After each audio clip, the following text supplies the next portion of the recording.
Mesmo aquele de coração puro, que à noite faz as suas preces, pode tornar-se um lobo quando o acônito floresce e a lua de outono brilha. O lobisomem de Wisconsin, Estados Unidos.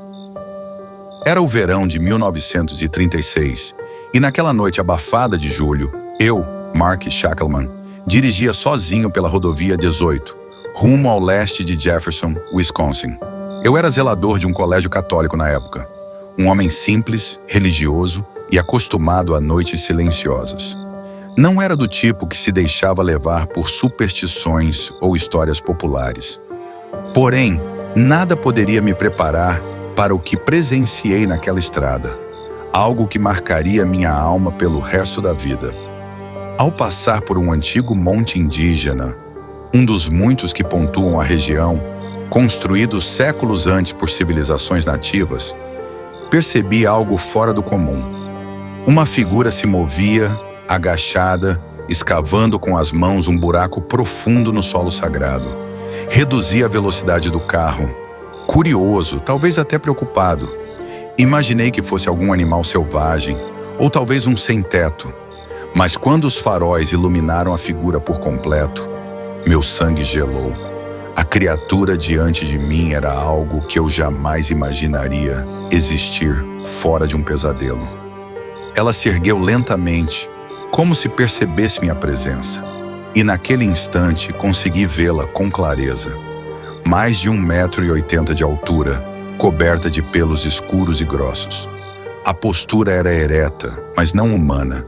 Havia algo animalesco nos seus movimentos. O rosto, aquilo não era rosto de homem, mas sim de uma fusão grotesca entre um cão e um primata. Tinha um focinho alongado, dentes visíveis mesmo com a boca fechada, e olhos que brilhavam com um vermelho fraco, penetrante. As mãos eram uma aberração à parte, 3 dedos longos, perfeitamente formados, e um polegar torto que lhe dava uma aparência antinatural. O pior, no entanto, foi o cheiro. Um odor pútrido, como carne podre deixada ao sol, me invadiu pelas janelas do carro, fazendo meu estômago se revirar. Fiquei imóvel, hipnotizado por aquela visão dantesca. A criatura me encarou por alguns segundos que pareceram uma eternidade. Depois, lentamente, se virou e desapareceu em meio às árvores. Eu permaneci ali, paralisado, com as mãos tremendo no volante. Após alguns minutos, recobrei o senso e acelerei, sem olhar para trás. Durante o resto da noite, mal consegui dormir. As imagens da criatura invadiam meus pensamentos, e o cheiro horrível parecia ter impregnado minha memória olfativa. Na manhã seguinte, após muito refletir, decidi voltar ao local. Algo dentro de mim precisava de respostas, ou talvez de uma confirmação de que aquilo não passava de um delírio noturno. Mas eu sabia, no fundo da alma, que o que vi era real. Ao retornar ao monte indígena, o local estava aparentemente intocado. Não havia sinal da criatura, nem buraco visível no solo. No entanto, permaneci ali, caminhando lentamente, observando cada arbusto, cada sombra entre as árvores. Quando o sol começou a se pôr, o ambiente pareceu se transformar.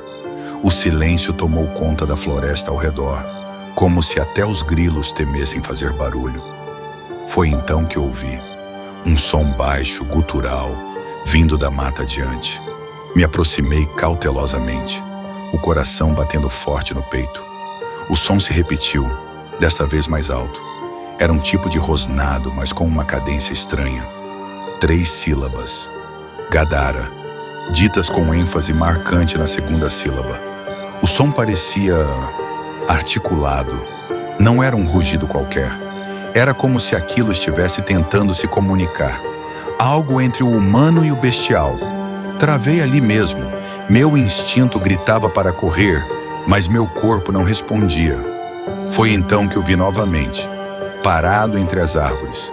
Os olhos vermelhos cintilavam na penumbra, e os pelos da criatura balançavam levemente com a brisa da noite.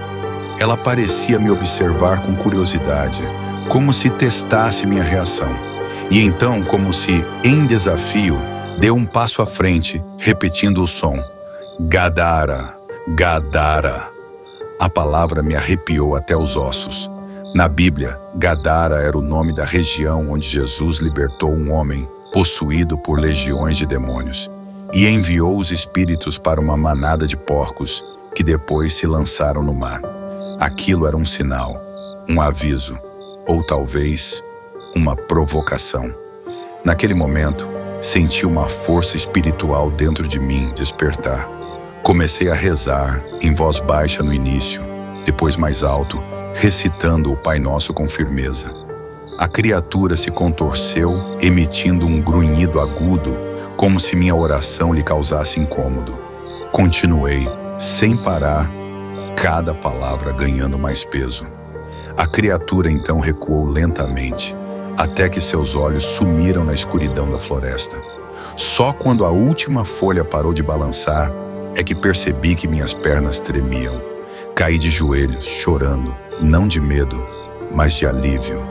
Eu sabia que tinha encarado algo maligno, algo que não era deste mundo. Voltei para casa naquela noite em silêncio. Nunca falei abertamente sobre o que vi, apenas para algumas pessoas próximas, por medo de ser taxado como louco. Mas o tempo passou e percebo que há coisas que precisam ser contadas. Não por fama, nem por atenção, mas porque há mistérios no nosso mundo que não podem e não devem ser ignorados.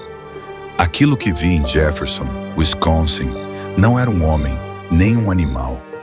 Era uma criatura antiga, talvez um guardião profano daquele monte sagrado, ou uma alma condenada a vagar entre mundos. Não sei, mas sei o que vi, e nunca mais fui o mesmo depois daquela noite. Até hoje, toda vez que escuto a palavra Gadara, sinto um calafrio na espinha e rezo, porque se aquela coisa ainda caminha entre nós, talvez esteja apenas esperando a próxima alma solitária na estrada.